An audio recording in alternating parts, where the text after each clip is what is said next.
भारत की ही तरह तिब्बत भी एक प्राचीन सभ्यता है।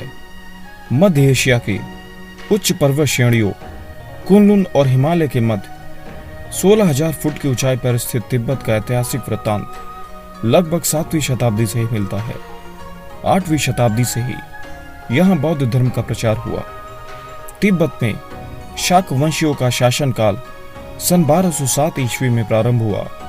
अंग्रेज जो भारत समेत कई दक्षिण पूर्व एशियाई देशों में अपना प्रभुत्व स्थापित करने में कामयाब रहे, वे तिब्बत में सफल नहीं हुए।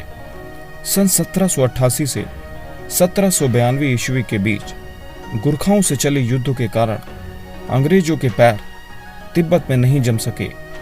परिणाम स्वरूप 19वीं शताब्दी तक तिब्बत ने अपनी स्वतंत्रता स्थिर रखी। इतिहास के अनुसार तिब्बत को दक्षिण में नेपाल से कई बार युद्धों का सामना करना पड़ा और नेपाल ने तिब्बत को कई बार युद्धों में हराया।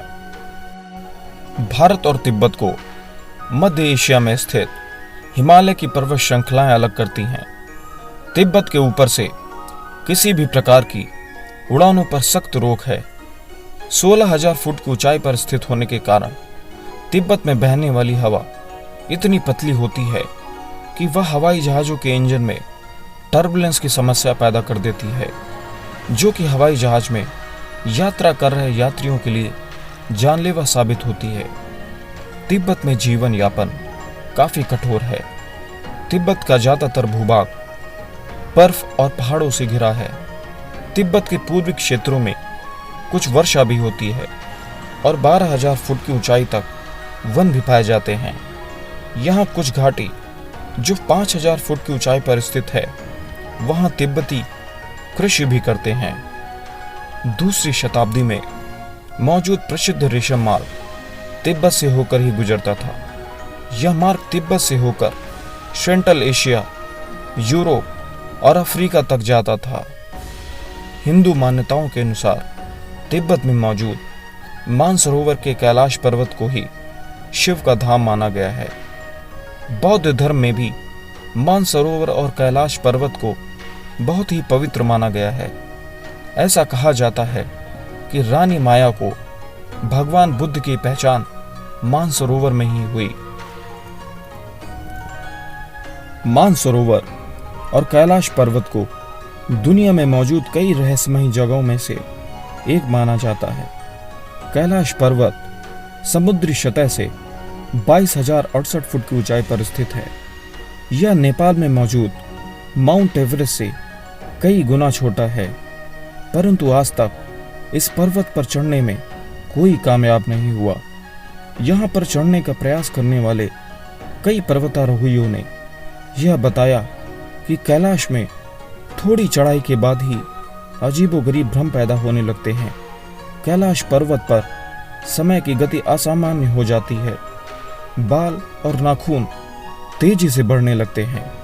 कई वैज्ञानिक रिसर्च के अनुसार यह पर्वत अंदर से खोखला और रेडियो एक्टिव भी है। रूस के पर्वतारोही सर्गेई सिस्टगोव के अनुसार जब वे कैलाश पर्वत के पास पहुंचे तो उनका दिल तेजी से धड़कने लगा।